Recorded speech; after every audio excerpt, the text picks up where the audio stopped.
Assalamu alaikum viewers and welcome back to my channel Study Law with Bushra.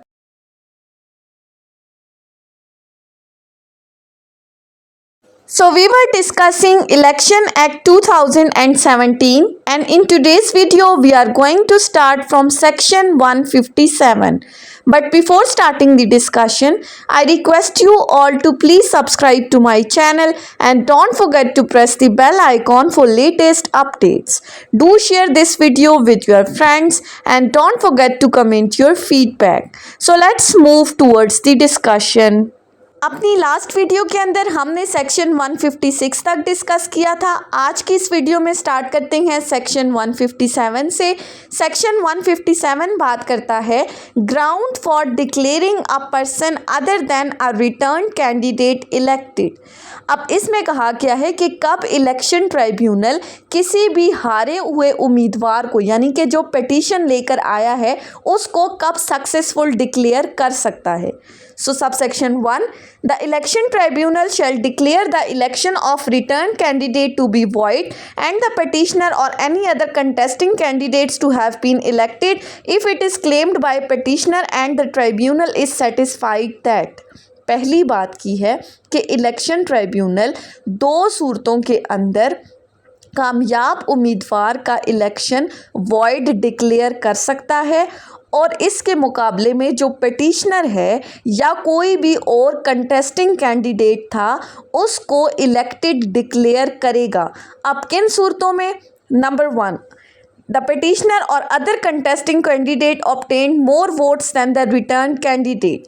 अगर election tribunal satisfy हो जाता है कि petitioner या कंटेस्टिंग कैंडिडेट ने इस कामयाब उम्मीदवार से ज़्यादा वोट हासिल किए हैं, यानी कि अगर आपने ज़्यादा वोट लिए हैं लेकिन दूसरे को कामयाब करार दे दिया गया था उस वक्त, तो ये इलेक्शन ट्राइब्यूनल आपको सक्सेसफुल डिक्लेयर कर सकती है।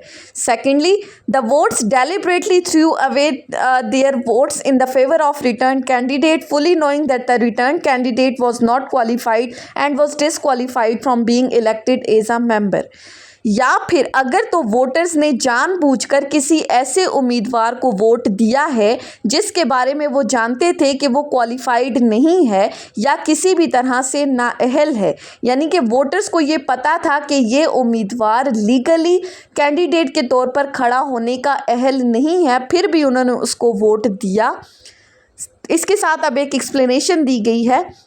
The election tribunal shall presume, unless the contrary is proved, that the voters have not deliberately thrown away their votes and were not aware of the lack of qualification or disqualification of the returned candidate। यानी कि अगर तो इसके contrary कोई evidence नहीं लाई गई तो फिर उस वक्त तक इलेक्शन ट्राइब्यूनल बाउंड है कि वो यही समझेगा कि वोटर्स ने जानबूझकर इस नाअहल उम्मीदवार को वोट नहीं दिया था और वो ये नहीं जानते थे कि वो उम्मीदवार अहल नहीं था। यानी कि जब तक इस चीज़ का वाज़ेह सबूत ना दे दिया जाए तब तक इलेक्शन कमीशन यही तसव्वुर करेगा कि वोटर्स नहीं जानते थे कि उम्मीदवार जो है वो नाअहल है। सिंपली अगर हम इसका समरी देखें तो सेक्शन 157 ने कहा है कि इलेक्शन ट्राइब्यूनल पिटिशनर या किसी भी और उम्मीदवार को कामयाब करार दे सकता है अगर उसने कामयाब उम्मीदवार से ज़्यादा वोट लिए हों और वोटर्स ने जानबूझकर किसी भी नाअहल कैंडिडेट को वोट दिया हो, तो ऐसी सूरतों में उस सक्सेसफुल कैंडिडेट का इलेक्शन जो है वो वॉइड डिक्लेयर हो जाएगा। नेक्स्ट है सेक्शन 158। सेक्शन 158 बात करता है grounds for declaring the election as a whole void, कि कब पूरे इलेक्शन को वॉइड डिक्लेयर किया जा सकता है, यानी कि पूरे हलके में दोबारा इलेक्शन करवाने का हुक्म इलेक्शन ट्राइब्यूनल कब दे सकता है। सो section 158 sub section 1, the election tribunal shall declare the election as a whole to be void if it is satisfied that the result of election has been materially affected. Election tribunal पूरे election को उस सूरत में void declare करेगा अगर उसको ये लगे कि, यानी कि क्या लगे उसको? Number 1, the failure to comply with the provision of this act और rules in congruence with the return candidate, कि कहीं पर इलेक्शन के रूल्स या रेगुलेशंस की वायलेशन हुई है और ये जो वायलेशन हुई है ये उस रिटर्न कैंडिडेट की मिली भगत से हुई है, या फिर the prevalence of extensive corrupt और illegal practice at the election, या फिर इलेक्शन में एक बड़े पैमाने पर करप्शन हुई है या कोई भी गैर कानूनी अमल किया गया है। अगर ये दो सिचुएशंस आती हैं तो election tribunal as a whole election को वॉइड डिक्लेयर करेगा। Subsection 2, if the election tribunal finds that the failure to comply with its acts or rule mentioned in clause A of subsection 1 is due to the negligence of one or more presiding officer or returning officer, it shall direct the commission to initiate the criminal proceedings against the negligent presiding officer or returning officer।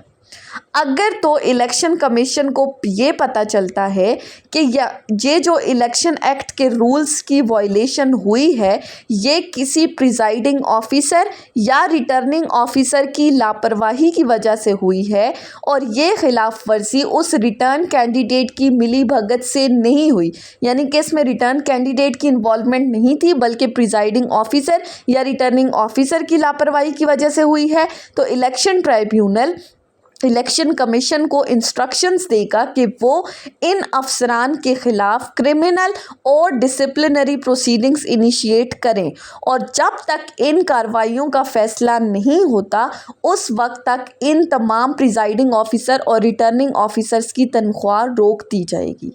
Simply section 158 कहता है कि पूरे election को void declare करने की दो situations हैं, जहां पर इलेक्शन के रूल्स की वायलेशन हुई हो और वायलेशन रिटर्न कैंडिडेट के साथ मिलकर की गई हो, या इलेक्शन में बड़े पैमाने पर करप्शन हुई हो, या फिर अगर ये वायलेशन किसी भी प्रिजाइडिंग ऑफिसर या रिटर्निंग ऑफिसर्स की लापरवाही की वजह से हुई है तो फिर इन ऑफिसर्स के खिलाफ क्रिमिनल और डिसिप्लिनरी प्रोसीडिंग्स इनिशिएट की जाएंगी और साथ ही साथ टेम्परेरी इनकी जो तनख्वाहें हैं वो रोक दी जाएंगी। उसके बाद आ जाते हैं सेक्शन 159 के ऊपर। सेक्शन 159 बात करता है decision in case of equality of votes. अगर इलेक्शन में दो उम्मीदवारों के वोट इक्वल हों तो फिर क्या प्रोसीजर अडॉप्ट किया जाएगा। सो subsection 1, in case of election to an assembly where after the conclusion of the trial there is an equality of votes between the two contesting candidates, the election tribunal shall declare both the candidates as return candidate and each one of them shall be entitled to represent his constituency in assembly for half of its term।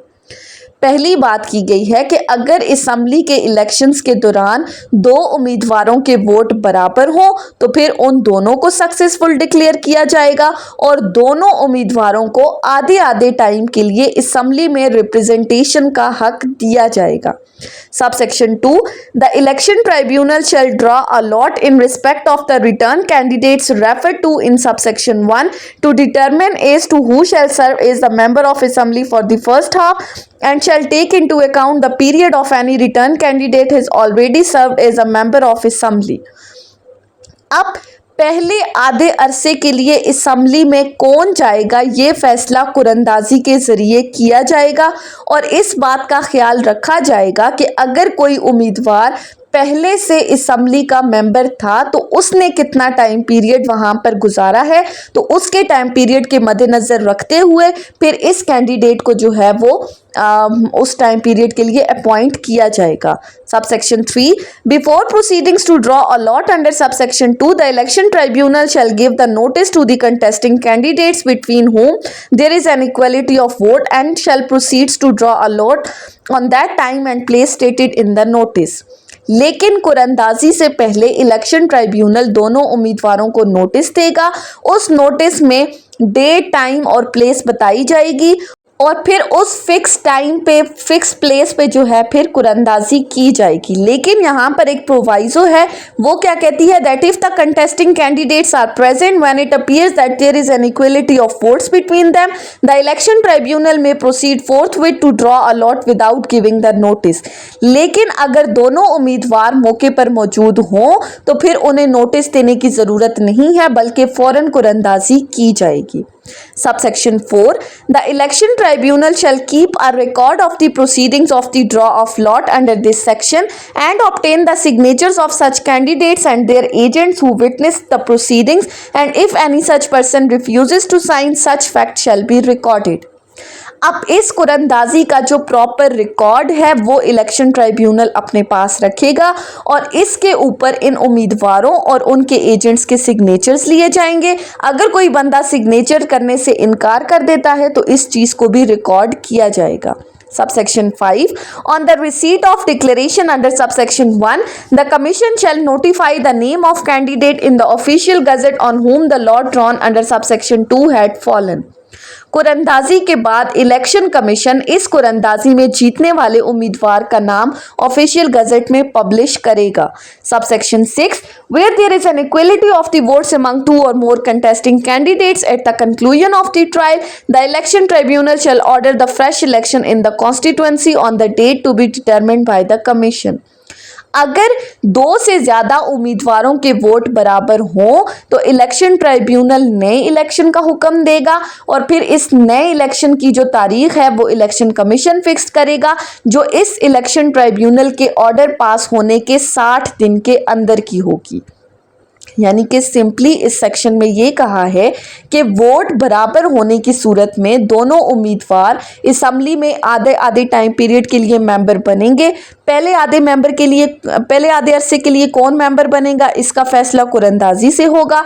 अगर vote 3 या ज़्यादा उम्मीदवारों के बराबर हैं तो फिर उस सूरत में नया इलेक्शन करवाया जाएगा। नेक्स्ट है सेक्शन 160। सेक्शन 160 बात करता है other provisions related to election tribunal.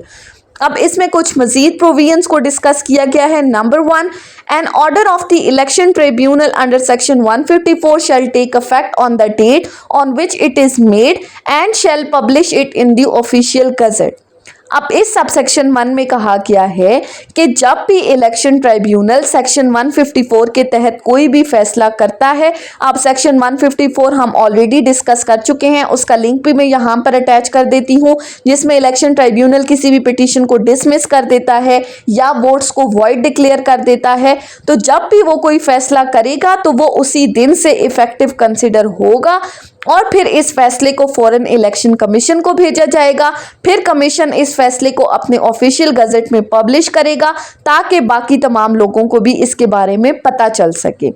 उसके बाद है subsection 2, the election tribunal shall after an election petition has been disposed of forward the record of election petition to the commission which shall retain it for the period of 5 years। जब election tribunal किसी भी petition का फैसला करता है तो वो इस पिटीशन का मुकम्मल रिकॉर्ड इलेक्शन कमीशन को भेजता है।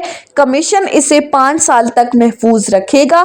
अगर किसी ने इलेक्शन ट्राइब्यूनल के फैसले के खिलाफ अपील फाइल की है तो जब तक अपील का डिसीजन नहीं आ जाता उस वक्त तक इस रिकॉर्ड को महफूज रखा जाएगा और अपील का फैसला आने के बाद फिर इस रिकॉर्ड को डिस्ट्रॉय कर दिया जाएगा।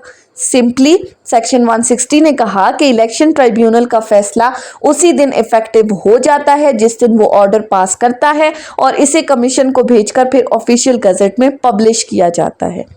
नेक्स्ट है सेक्शन 161 जो कि विड्रॉल ऑफ पिटीशन की बात करता है कि इलेक्शन पिटीशन वापस लेने के बारे में क्या तरीकाकार अडॉप्ट किया गया है। Subsection 1, the petitioner may with the leave of election tribunal withdraw the election petition कि पिटीशनर इलेक्शन ट्रिब्यूनल की इजाज़त के साथ अपनी इलेक्शन पिटीशन वापस ले सकता है। बट सबसेक्शन 2 कहता है where the leave to withdraw is granted under subsection 1 the election tribunal shall order the petitioner to pay the cost or the portion of the cost incurred by the respondent. अगर तो election tribunal ने इस petitioner को अपनी petition वापस लेने की इजाज़त दी तो फिर ऐसी सूरत में अदालत साथ में यानी कि इलेक्शन ट्राइब्यूनल इस पिटीशनर को ऑर्डर दे सकती है कि वो रिस्पोंडेंट्स के खर्चे का कुछ हिस्सा अदा करे। यानी कि पिटीशन वापस लेने के लिए कोर्ट की इजाज़त ज़रूरी है। इजाज़त मिलने पर रिस्पोंडेंट की कॉस्ट भी पे करने का ऑर्डर इस पिटीशनर को दिया जा सकता है। नेक्स्ट है सेक्शन 162 जो कि बात करता है abatement on the death of the petitioner कि अगर पिटिशनर की डेथ हो जाती है तो उस सूरत में इलेक्शन पिटीशन के साथ क्या किया जाएगा। Sub section 1, an election petition shall abate on the death of the sole petitioner और of the sole survivor of the several petitioners. अब इसमें कहा गया है कि अगर एक इलेक्शन पिटीशन फाइल की गई है और उसमें सिर्फ एक पिटिशनर हो या फिर एक से ज़्यादा पिटिशनर्स हों जिनमें से सिर्फ और सिर्फ एक ही जिंदा बचा हो और वो जिंदा बचने वाला भी मर जाए, तो फिर ऐसी सूरत में ये इलेक्शन पिटीशन ख़त्म हो जाएगी, यानी कि इसका जो प्रोसीजर है वो फौरी तौर पर रोक दिया जाएगा। Subsection 2, where an election petition abates under subsection 1, the election tribunal shall serve the notice of abatement on the commission. जब ये पिटीशन खत्म हो जाएगी तो फिर इलेक्शन ट्राइब्यूनल इसकी इंफॉर्मेशन इलेक्शन कमीशन को देगा। सिंपली अगर पिटिशनर्स में से एक पिटिशनर जिंदा बचा था और वो भी मर जाए तो पिटीशन फौरन ख़त्म हो जाएगी। ख़त्म होने के बाद इलेक्शन ट्राइब्यूनल इलेक्शन कमीशन को इसकी इत्तला देगा। सेक्शन 163, डेथ और विड्रॉल ऑफ द रिस्पोंडेंट। अब यहाँ पर कहा गया है कि अगर तो रिस्पोंडेंट की डेथ हो जाती है तो फिर क्या होगा। If before the conclusion of the trial of an election petition a respondent dies or give notice in the prescribed form that he does not intend to contest the petition and no respondent remains to contest the petition, the election tribunal shall, after giving such person a reasonable opportunity of being heard, decide the case ex parte. अगर election petition के ख़त्म होने से पहले जो respondent था वो मर जाए या फिर अगर वो in written form election tribunal को ये बताए कि अब वो इस पिटीशन को मज़ीद डिफेंड नहीं करेगा और इसके बाद मज़ीद कोई भी रिस्पोंडेंट ना बचे जो कि इस पिटीशन को डिफेंड कर सकता हो, तो ऐसी सूरत में इलेक्शन ट्राइब्यूनल इस केस को एक्स पार्टी जो है वो प्रोसीड करेगी और यकतरफा फैसला सुनाएगी उस पिटिशनर के हक में। यानी कि पहले उसको मौका दिया जाएगा, लेकिन अगर वो रिटन नोटिस दे देता है कि वो मज़ीद डिफेंड नहीं करना चाहता तो फिर इसको एक्स पार्टी कर दिया जाएगा। नेक्स्ट है सेक्शन 164 जो कि बात करता है failure of petitioner to appear. अगर तो ये पिटिशनर अदालत में पेश ना हो तो फिर क्या कार्रवाई होगी। Where at any stage of the trial of an election petition the petitioner fails to make the appearance, the election tribunal may dismiss the petition for default and make such order as to cost as it may things fit. अगर election petition की hearing के दौरान कोई भी petitioner अदालत में हाजिर नहीं होता तो इलेक्शन ट्राइब्यूनल इसका मुकदमा डिसमिस कर सकता है, यानी कि उसकी दरख्वास्त को खारिज कर सकता है और ये इलेक्शन ट्राइब्यूनल अपने इख्तियारात को इस्तेमाल करते हुए इस रिस्पोंडेंट के हक में कॉस्ट का ऑर्डर भी पास कर सकती है। यानी कि पिटिशनर को कहा जाएगा कि वो रिस्पोंडेंट को कॉस्ट पे करे। नेक्स्ट है सेक्शन 165 जो कि बात करता है additional powers of election tribunal. अब ये इजाफी इख्तियारात की बात की गई है जहां पर किसी भी कैंडिडेट ने कोई कर्ज, टैक्स या यूटिलिटी बिल्स वगैरह पे नहीं किए तो उसमें क्या होगा।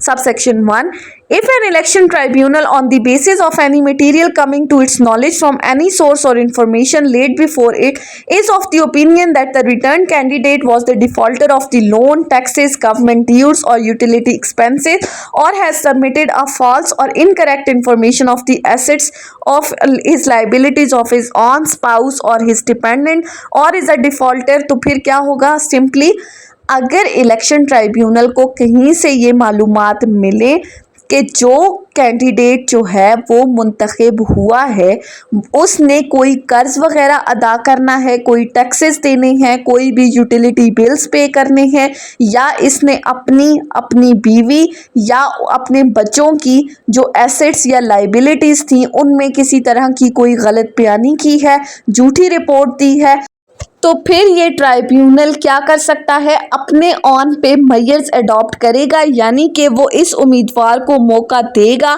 कि वो बताए कि इस इलेक्शन को वॉइड क्यों ना डिक्लेयर किया जाए।